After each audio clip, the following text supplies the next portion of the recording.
Welcome back to the Lanterne Rouge cycling podcast for the fifth stage of the Tour de France Femmes avec Zwift from Onay-le-Château to Albi, 126 Ks, a really difficult stage again, like hard, medium, mountain. This is an Ardennes classic in one when you consider the length of Liège and Flèche. And there's a collection of categorized climbs in the last third of this stage that are really, really difficult, all pretty much over 6% gradient, some steeper. There's a bonus sprint for 6.4 and I think 2 seconds with about 30 Ks to go. The finish is, like flat and mostly downhill the last 25 Ks, but with how hard it was beforehand, with the hard start, this is a really tough ask for sprinters. Even someone like Marianne Vos to make this finish, even a Kopecky if it really kicked off on those climbs. But there was news regarding a sprinter, Benji, before the race even started. Yes, Lorena Wiebes, the fastest sprinter in the world, out of the race. Stomach issues. A lot of stomach issues going on in the peloton here. I heard as a rumor this morning as well, but unfortunate that we have to lose riders because of it. And it's a big one as well. Yeah, it's a major factor. It's one rider that SD Works is losing, and a rider that, if she gets over these hills, can sprint. If she gets to tomorrow, she can sprint. So it changes the dynamic of the race, not just of tomorrow's stage, but also of today's stage, where some other teams might not see SD Works as the all-out favorite of the stage anymore. And we saw an explosive start. We saw numerous teams trying to get in the breakaway. Patino of Movistar reacts to a group that has Bredewold in it. So I kind of like that Movistar always responds by putting a rider in a breakaway that has SD Works, just in case they need a defensive satellite rider or an offensive satellite rider at some point. But a relatively large group with the likes of Adegis, Steels, and so forth. I won't go over every single rider here because the break doesn't actually end up making it. But the gap stays at 30, 40 seconds because Phoenix, EF, and WNT, who missed the breakaway, are pacing behind the breakaway here. What's your take on that? Yeah, just like yesterday, the gap went to the breakaway was 10 minutes. No one chased at all. And then other times it seems it gets caught or chased so tight that like halfway through the stage, the breakaway will get caught. And that seemed to be the case, like with such a tight leash before these climbs, which are all very difficult. And with all due respect, no Yara Castelline in that breakaway. Yeah. Claire Steels, I know I said her name Belgian, I guess, because she's used to Stein Steels. But Claire Steels is the strongest rider probably for this parcours in that breakaway. But yeah, it's a tough ask for them. And I don't know. I couldn't really figure out what SD Works' plan would be. I thought actually with Wiebes out, it would be a blessing in disguise because they'd be like, oh, well, can't go for Wiebes. We may as well make it a hard race for Vollering and Kopecky. But before that even happened, in this sort of the first 2 hours in the undulating run-in, and this is the big difference between, you see Movistar, right? If AV has a problem, Gutierrez waits, Bianic waits, Norsgaard waits, they're all around her. And it's like a real traditional GC-focused team. And Wiebes is out. Bredewold's in the break. So SD Works have 5 riders in the peloton. No, 4, if I can do maths. Can I do maths? Yes, 4. Hold on. Bredewold in the break, Wiebes out, 7 riders start, 5 riders. And then Vollering has a puncture. And so she's got Reusser, Kopecky, Cecchini, Majerus in the peloton. Yeah. No one waits for her. I was really surprised. I was extremely surprised that I saw no one waiting. And maybe sometimes you see the rider waiting and then later a domestique showing up within the convoy already to try and deliver her back to the front. But we only saw a car with her, and they didn't necessarily change the entire bike. They didn't do a bike switch. They fixed the rear wheel puncture by putting a new wheel in. And that takes more time, obviously, than just giving you a new bike. But I also guess that a reason for that could be that they prefer their first bike, their primary bike. Maybe the second one isn't as tuned in, even though it probably should be at that point. But we get going again. That's where the trouble starts even more, because obviously there's a rule in the rulebook of the UCI that you can't draft behind cars. But in the majority of situations, when it's not exaggerated, the commissaire kind of allows it. Because teams, when having mechanicals and so forth, tend to bring their rider behind the car towards the back of the convoy. Then that one rider kind of worms its way to the front with teammates usually.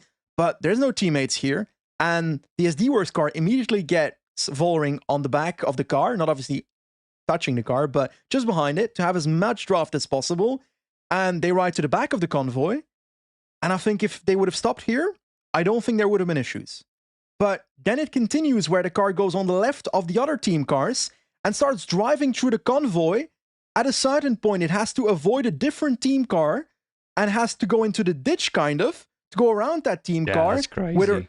With a rider ahead of it. If that car had to brake, Vollering would have been through the back window. That rider ahead probably escaped something.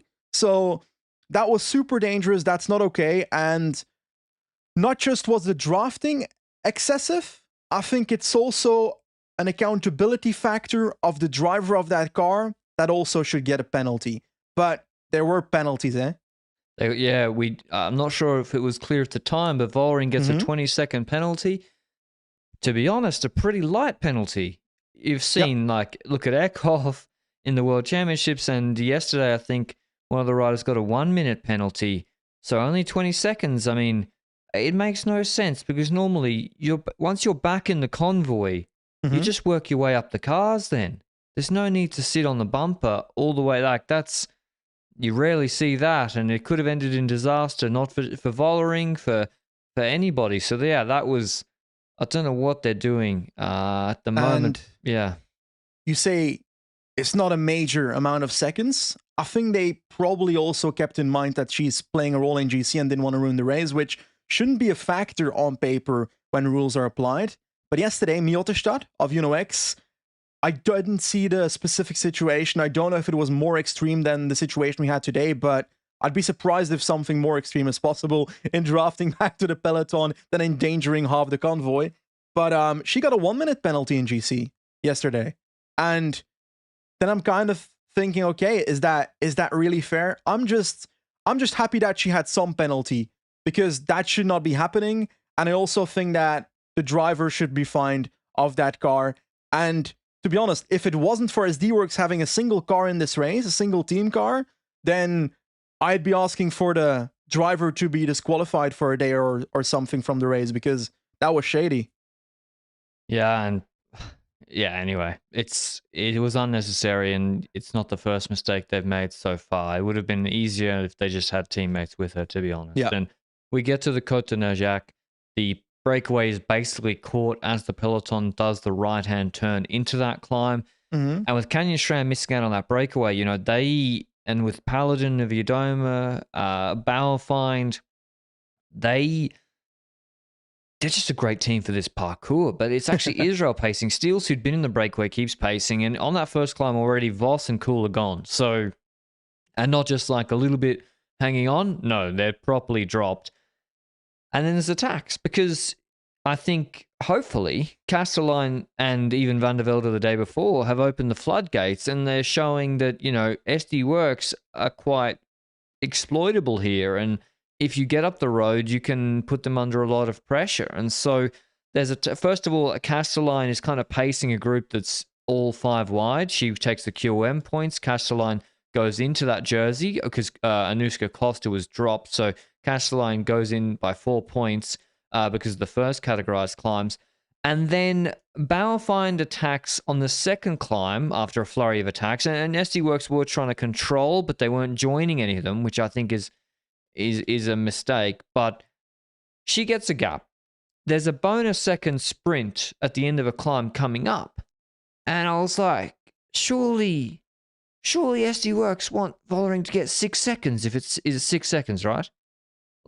Yeah, it's 6. Surely, why aren't they controlling for Vollering? Why isn't Kopecky pacing for Vollering to get the 6 seconds? But they didn't. And so Bauerfeind just takes a 20, 30 second gap over that climb. Yeah. And in fact, I think Movistar did a really good strategy again, which is they're sending a Lippert to contest the sprints so Van Vleuten doesn't have to take away the bonus seconds for Vollering, who got none behind. I think Movistar is continuously showing that they are tactically a better team than SD Worx at the moment. Yes, they also made mistakes, but not of the size that SD Worx has been doing the last 2 days. And I would have expected SD Worx to go for this intermediate bonus sprint because 6 seconds is so valuable. And Molman does end up beating both Vollering and Lippert, but I also feel like Kopecky didn't necessarily do a lead out there for Vollering and so forth. So there was no full-on preparation for Vollering to take those seconds in the first place, and I think those are valuable seconds that are gone. And we get over that top, like you said, with a situation where Bauernfeind gets such a gap because no one starts pacing behind of 1:30. And I think SD-Works was trying to bluff again. I think they were trying to bluff, hoping that someone else would pace because they are limited in the amount of domestiques right now. They're Reusser, Kopecky, and they've got Vollering in that group. No one else is there. So would you expect another team to take over because they have no real reasoning, or do you feel like Bauernfeind is a danger for top 5 candidates for this race? I mean, yeah, I'd be kind of scared if I was a top 5 fringe rider with Bauernfeind. I mean, she looked a bit bad in the early stages where I thought she'd be better, but now she's a serious rider. She came 5th on Covadonga in La Vuelta and 3rd on the shorter climb, not far behind Vollering and AVV on the 3rd stage, I think, in La Vuelta. So she's a serious rider, and, you know, this isn't even her terrain. And I think SD Works, they wanted Reusser to get over the last climb, and that's why they didn't pace at all, and that's the problem. It's very similar to DSM the other day. It's like, you need to manage this gap. I know you want to keep Reusser over that climb, but if it's Vollering pacing or Kopecky herself, it was very clear they wanted Kopecky to win the stage. That was like, Kopecky winning the stage was the goal before the stage started, as the stage was happening, in the final. Kopecky winning the stage, that was the goal. That's very difficult with Majerus, Cecchini, and Bredevold dropped, and Weber's no longer in the race, and Vollering here for GC. That's a lot of work on Reusser's shoulders on very hilly. This is proper Ardennes terrain. So that 1:30 gap to Bauernfeind, I was like, if she doesn't get help, they're not bringing it back. And finally, no one should help, really. I don't think anyone should help. What you hope for is that Reusser brings it back, or maybe Vollering even herself goes on the front, and then you can counter late. And I think all the teams, they're not going to be tricked anymore. So I didn't expect anyone to help. Exactly. And when Reusser goes to the front, it actually starts going down significantly. We go to roughly 35 seconds, I think, was the lowest gap when Reusser was at the front of the group, but we had some counterattacks left and right that Reusser was also controlling. An attack by Aardegeest, for example, that Reusser was controlling, that already helped a bit with the gap being closed. But when she was at the front, it was really going down, but it started stagnating at 40, 39, 38 seconds to the point where I was like, oh, I thought she would easily catch her still. But Bauernfeind is fucking talented, and she's keeping it up at the moment, and the gap is not going down anymore, so Reusser might be emptying her tank a little bit here. And I'm also thinking on the other end, or they may be trying to make sure she catches her towards the end, because you got to keep in mind that other attacks will follow if Ricarda Bauernfeind is caught. But it was too extreme to the point that I was not expecting Bauernfeind to be caught anymore, but then Reusser attacks the group with Lippert, and I did not understand that.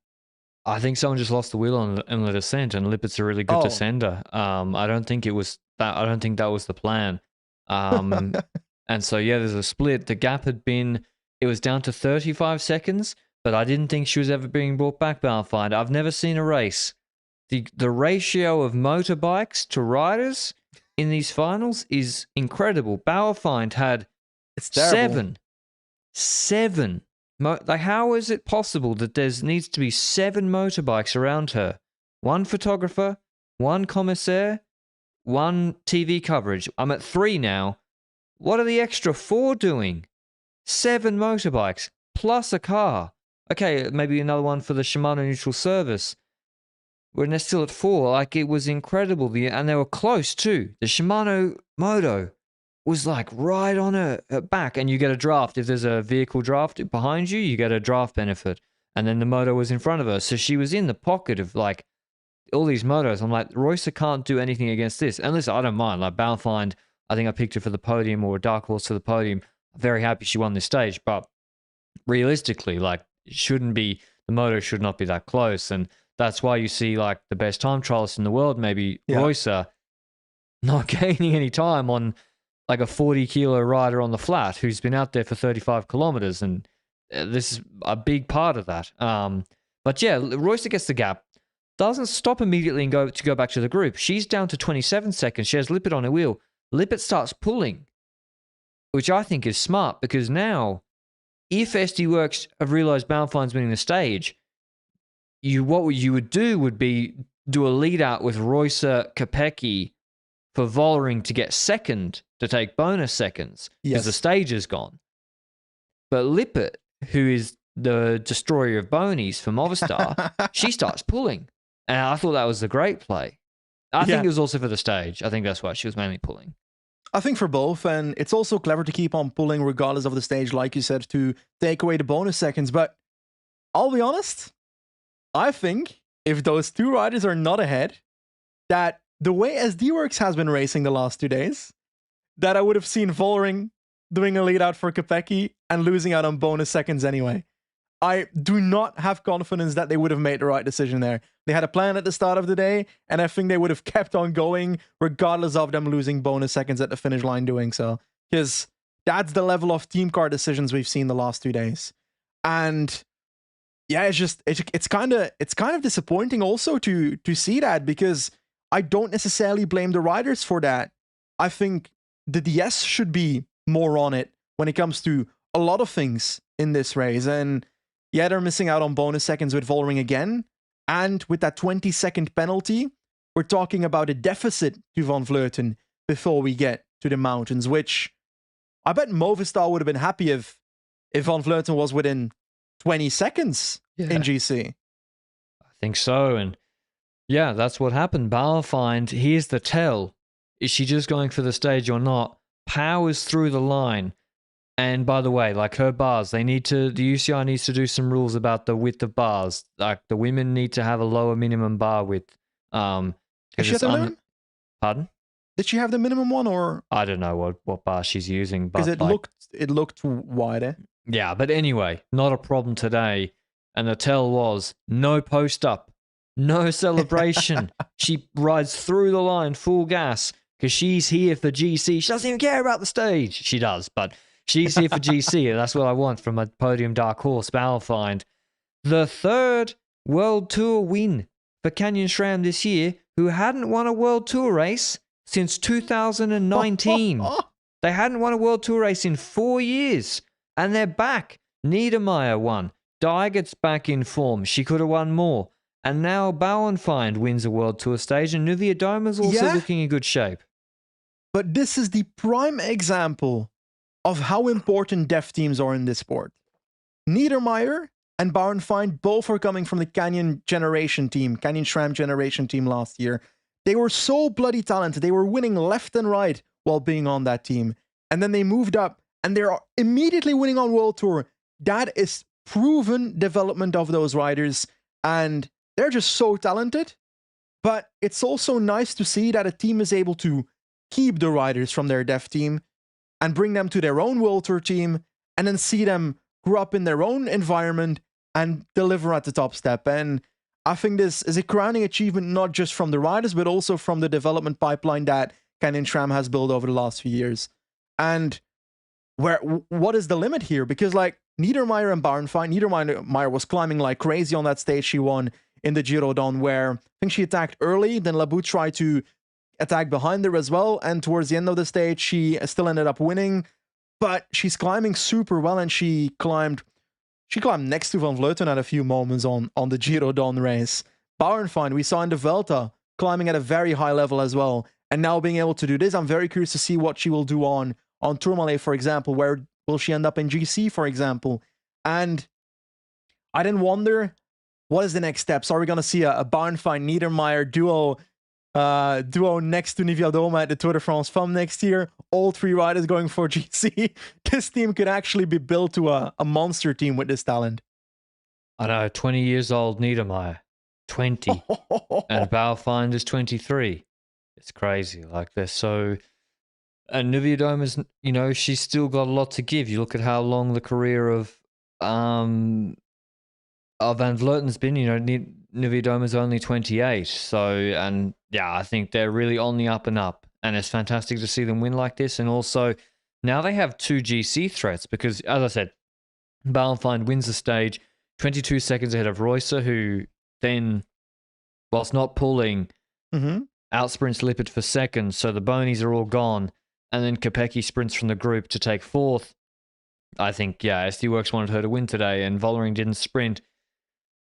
In terms of, Cavalli lost 9 seconds in the finish again. But anyway, she's not here for GC. Anyway, for GC, Kopecky keeps her yellow jersey, but Mulman moves into second. Elisa Longo-Borghini, Nivea Doma and Van Vleuten all into third on 49 and 51 seconds. Castelline's actually now in sixth on 1 minute. Is she finishing that group? I think she did. I think she was on a minute already yesterday, if I recall correctly. Okay. I think she'll be difficult to get rid of from the top 10, Castelline. Yeah. And Vollering's now in seventh on 103, but more importantly, she's behind Mulman, 14 seconds, and behind ELB, Nivea Doma and Van Vleuten, she's on 12 seconds. Lippert also quite close. And now Bauernfeind moves up 9 spots to 9th. She's on 138 within 40 seconds of the rest. That's close enough that you can't just ignore her this weekend. I don't know what her TT will be like, but based on today, it might actually be not too bad. Yeah, so if she goes on Col d'Aspin, that's a problem for other teams. One thing, when it comes to Yara Castellane, we saw her grab QM points all day, and she's now on 23 points. And I took a look at the parcours of Aspin plus Tourmalet. Aspin's, if I recall correctly, 10 points on the first cat. And then Tourmalet, I'm going to guess that's 15 points, but I'm not 100% certain. If that is indeed 25 points across that stage, then Castellane can secure the QM jersey tomorrow completely. Well, that's good to hear. And I think she'll... Ooh, that's good. Yeah, I think the break will be kept very, very tight. I think so too. And there's a reason for that. But yeah, right, just to round off the GC discussion today, it's just more of a continuation that SD Works have really bet everything on stage wins, not for Vollering in these first 4 stages. Yep. And it hasn't worked out in a couple of them, which is good, because the other teams have been wise to it, and Canyon SRAM have multiples. When it's just Nivea Doma attacking, it doesn't work. It has to be a Paladin, a Bauernfeind, and it worked today. And yeah, I really hats off to them, and I was excited to see them win the stage. But then she gets the 20-second penalty on top, and it's like, wow, now you have to attack and drop Van Vleuten on Tourmalet, and you also, who knows, with the TT, you might lose some time. I don't know. That could be close. How much time does she need to gain on the Tourmalet? So it's going to be literally an uphill battle. But yeah, maybe she's just too good anyway. I don't know. It's very possible that Vollering drops Van Vleuten on the Tourmalet, but it's also very possible that it's the other way around. It's possible that they both ride to the line together, that neither can drop the other, which I think is slightly unlikely. I feel like there's going to be some difference on the climb. It's also such a long climbing effort. And then I'm asking myself, now the difference for Van Vleuten is 8 seconds ahead of Vollering. Does that change Movistar's strategy for those stages? Are they going to be launching it from d'Aspin? Maybe what I would expect them to launch from Aspin before Vollering was behind, because they're going to need every bit of pressure on the climbs as possible. And they already did it last year. Yeah. Every climb that came, Van Vleuten just launched it from the bottom, and I don't necessarily see her changing that. But I'm also thinking, what if Movistar once again is able to put up Patino or Gutierrez in the breakaway early in those stages? They have a satellite rider up front. That's also something I see possible, the way that SD Works is currently not able to really control the breakaway formation. But I think that kind of brings us to tomorrow, right? You mentioned when it comes to those QOM points that it's going to be a tough stage. It's in total a stage of 122 kilometers from Albi to Blagnac. It's a sprint stage on paper. On paper, it's a sprint stage. With the loss of Wiebes, DSM might be the team that needs to control things, right? They have to go all in DSM. They have to. It's their best opportunity to win a stage, because the TT will probably go to one of the two GC leaders or Reusser, and then the Queen stage will go to one of the two big guns most likely as well. So this is their last chance to win a stage, and now with Wiebes out the door, I mean, this is a golden opportunity for Charlotte Kool to win her first Tour de France Femmes avec Zwift stage. And from Albi to Blagnac, 122 kilometers. Yes, there are 4 Category 4 climbs that are all about, I would say, 5 minutes or less, maybe 6 minutes, some of them, but none of them above 6%, all like 5% roughly. The last one of them is with 40 Ks to go. They should be able to control this. And I think Jumbo-Visma will help them because Vos was pretty sprightly in the sprint the other day. It's not a lock that Kool wins because she can be out of position. Yes, she's probably quicker than Vos, but Vos's positioning and consistency is better. And maybe she feels better at this point in the race. I don't know. So I think Jumbo-Visma will help too. Maybe a Consonni at UAE might be triggered to have UAE pacing, but they have like multiple riders that are still trying to hang in GC, so they might not be able to afford that many riders at the front. But I feel like the secondary row of sprinters might be helping DSM out a bit. And I think it's going to be difficult for the team of Phoenix to be able to get Castellane in that breakaway. But if they can get her to the bottom of those climbs, even remotely close to a breakaway, then she's so bloody strong that she might bridge it if it's like 20 seconds, 30 seconds. But I think Phoenix de Koning need to help DSM control the break. And then on all initially, yes. No, on the whole stage, and then try and bring it back super early, and just have no breakaway like the other early stages, which is like you don't normally expect that, but that's sometimes happens and has happened in this race where there's literally no breakaway on a sprint stage, and then every Cat 4 Castellane just sprints and gets the points. I think they should help TSM. I think both is a gamble. Or she gets in the break, which is ideal. But she's on 1 minute in GC. She's on 1 minute in GC. I don't think they'll let her. I don't know about that. You reckon they're actively controlling Yara Castellane and riders in that jar already? I don't think that those teams are considering her a GC rider yet. Yeah, I mean, and she probably won't go all the way either to the finish, even if she was in the breakaway. But it's all about those early Cat 4 points. So it'll be very interesting. That a lot of that, probably the first 3 Cat 4s, will be before coverage starts. At least the first 2, maybe. But we'll definitely see the last Category 4 climb on the TV coverage. But yeah, I'm going with Marianne Vos to win tomorrow's stage, just because I think DSM are still going to have to work pretty hard tomorrow, and maybe their lead out's a little bit burned by the end. Yep, I think so. That's also an option. Whether they can catch the breakaway or not depends on how many teams decide to fight for the breakaway and how many teams decide to fold into the let's help DSM control the peloton group. And I can't necessarily blame a UAE if they do it for Consonni. I can't blame a Jumbo if they do it for Vos, because those riders are competitive. Even though Kool on paper, Kool is a better sprinter, but there's so many small like things where that could go wrong. Her crash in Belgium Tour, for example, that might still have impacted her. Or was it an illness? I don't actually remember which of the two it was. But she also had a bad position in the last sprint, so might be something there for other teams to find hope that their sprinter might beat her. So, but I'm gonna go for. Is there a rider that could benefit from a late attack during the last few kilometers if DSM spend their entire team chasing the entire day? Yeah, Roycer. Also possible. But maybe she will. Demi Vollering.